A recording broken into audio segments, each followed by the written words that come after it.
전사 여인의 전생 이야기. 이 전생 이야기는 부처님이 기엄정사에 계실 때 젊은 바라문의 딸 전사에 대해 말씀하신 것이다. 이 여자는 전생에도 부처님을 비난한 일이 있었기 때문에 다음과 같은 이야기를 들려주셨다. 옛날 범현왕이 바라나시에서 나라를 다스리고 있을 때 보살은 어떤 사제의 집에 태어났다. 그가 자라 성년이 되었을 때 그 아버지가 돌아가 그가 사제관이 되었다. 그때 왕은 그 부인에게 아첨하기 위해 말했다. 왕비여, 무엇이나 하고 싶은 것은 말해보시오. 내가 바라는 것은 없습니다. 다만 지금부터 당신은 다른 여자를 보고 욕심을 내지 말아주셨으면 합니다. 왕은 거절하였으나 제3 재촉을 받았으므로 아무 핑계가 없어 부득이 승낙하였다. 그러므로 왕은 그 뒤로는 16,000의 무희 가운데 딴 사람에게도 애욕의 찬눈으로 바라볼 수 없었다. 그때 그 국경에서는 난리가 일어나 그곳을 경비하는 군대는 적진과 몇 번 싸우다가 이제는 도저히 도적을 진압할 수 없다는 편지를 왕에게 보내었다. 친히 왕이 출정하려고 군대를 모으고는 그 왕비에게 말하였다. 왕비여, 나는 국경으로 나가는데 국경에는 전생이 있으나 그 승패는 알 수 없소. 그러므로 당신은 여기 머물러 있으시오. 대왕님, 나는 여기 남아 있을 수 없습니다. 고하였으나 2번, 3번 왕이 거절함으로 왕비는 그러면 당신이 유순을 갈 때마다 내 안부를 알기 위해 반드시 한 사람씩 보내주십시오 하였다. 왕은 승낙하고 보살을 성안에 남겨둔 채 군사를 거느리고 떠났다.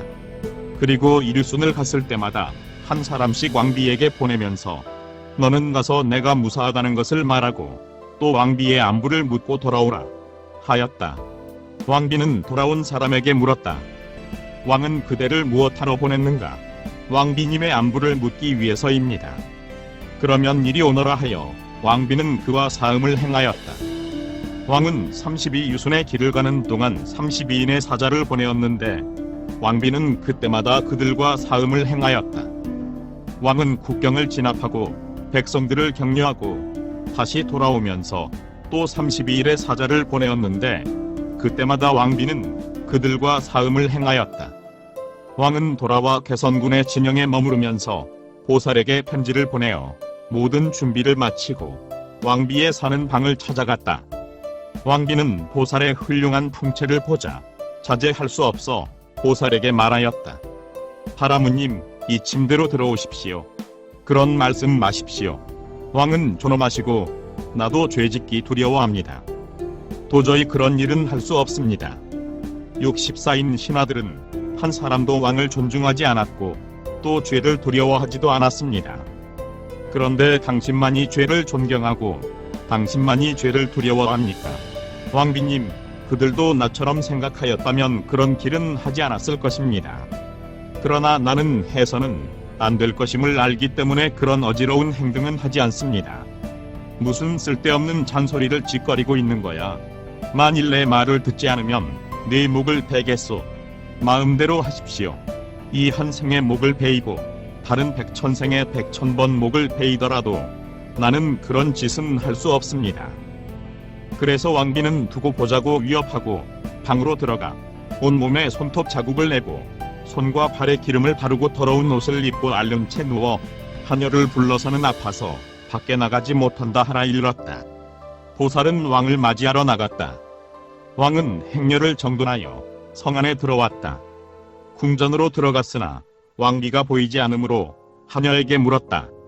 하녀가 왕비님은 알아누웠다 하자 왕은 곧 침실로 들어가 왕비의 등을 어루만지며 무슨 병이냐고 물었다. 왕비는 잠자코 있다가 왕이 재삼 묻자 말하였다. 당신의 명령으로 이 성을 지키기 위해 남아있던 사제가 거실을 돌아본다 하면서 내게 와서 자기 말을 듣지 않는다고 나를 마구 때리고는 욕심을 채우고 돌아갔습니다. 왕은 잔뜩 화를 내어 마치 불 속에 던져진 소금이나 사탕처럼 벌벌 떨면서 침실에서 나와 문지기와 하인들에게 명령하였다. 너희들은 가서 저 사제를 붙잡아 뒷짐으로 묶고 사형수처럼 성 안에서 끌고 나와 처형장으로 데리고 가 목을 베어 죽여라. 그들은 달려가 사제를 뒷짐으로 묶고 사형을 집행할 북을 쳤다. 보살은 왕은 확실히 저 악독한 왕비에게 선수를 빼앗긴 것이다. 나는 오늘 내 힘으로 내 자신을 구제하지 않으면 안 된다. 하고 그들에게 말하였다. 당신들이 나를 죽이는 것은 좋으나 내가 대왕님을 만나본 뒤에 죽여라. 무엇 때문에? 나는 대왕님의 시자로서 많은 일을 하였기 때문에 그 수많은 보물에 있는 곳을 안다. 대왕님의 재산은 내가 관리하고 있었기 때문에 내가 왕을 만나지 못하면 그 많은 재산은 없어지고 말 것이다. 내가 왕께 그 재산에 대한 일을 말한 뒤에 당신들은 당신들의 의무를 수행하시오. 그들은 보살을 왕의 앞으로 데리고 갔다. 왕은 그를 보자 그에게 말하였다. 이 바라문, 너는 내 앞에서 부끄럽다고 생각하지도 않는가? 너는 왜 그런 나쁜 짓을 하였는가? 대왕님, 나는 바라문족으로 태어나 아직까지 개미 한 마리도 죽인 일이 없고 풀잎 하나라도 주지 않는 것을 가져본 일이 없습니다. 애육의 눈길로 남의 아내를 바라본 적도 없고 농담으로 남아 거짓말을 한 적도 없으며 풀잎 끝에 이슬방울만큼의 술을 마신 적도 없습니다. 당신네들 가운데서 나야말로 죄 없는 사람입니다. 저 미련한 여자야, 말로 애욕 때문에 내 손을 잡았습니다. 그러다가 내게 거절당하자 나를 위협하고 자신의 아템까지 발표한 뒤에 어디 두고 보자 하면서 자기 방으로 들어갔습니다. 내게는 죄가 없습니다. 그보다도 편지를 가지고 온 저 64인이야 말로 인입니다. 저들을 불러 왕비에 시키는 데했나 아멘나를 물어보십시오. 왕은 그들 64인을 결박짓고 왕비를 불러 물었다. 이 여자는 너희들과 나쁜 짓을 했는가? 예, 그랬습니다. 왕은 왕비를 뒷짐으로 묶고는 명령하였다. 이들의 목을 베어라. 그때의 보살은 왕에게 대왕님, 저들에게는 죄가 없습니다. 왕비가 자기의 욕망을 채우게 하였으므로 저들에게는 죄가 없습니다. 용서해 주십시오. 또 저 여자에게도 죄가 없습니다. 사실 여자란 음욕에 만족할 줄 모르는 것입니다. 그것은 사실 여자의 천성으로서 그 음욕은 여자에게 필연적으로 붙어있는 것입니다. 그러므로 용서해 주십시오. 하고 갖가지로 달래었다. 그리하여 그들 64인과 여자를 놓아주고 그들에게 알맞은 주택까지 주게 하였다.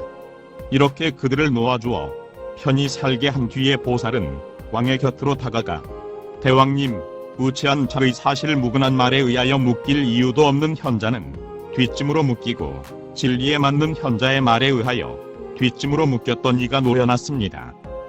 이와 같이 실로 우치한 자는 묶이지 않을 사람까지 묶이게 하고 현자는 묶인 이까지 놓아줍니다. 이렇게 말하고 또 이런 고통을 받는 것은 내가 세속에 살기 때문입니다. 지금부터는 가정을 버리려 합니다. 대왕님 내 출가를 용서해 주십시오. 하여 출가의 승낙을 얻었다. 그리하여 눈물을 흘리는 친족들에게 많은 재산을 나누어 주고는 집을 떠나 선인 생활에 들어가 설산에 살면서 신풍과 해탈의 성과를 얻고 죽어서는 범천 세계에 났다. 부처님은 이 설법을 마치고 그때의 그 나쁜 왕비는 지금의 저 젊은 바라문의 딸 전사요. 그 왕은 안 한다며 그 사제는 바로 나였다. 고 말씀하셨다. 구독과 좋아요를 클릭해 주시면 불교 전파 및 불경 보급 사업에 많은 도움이 됩니다.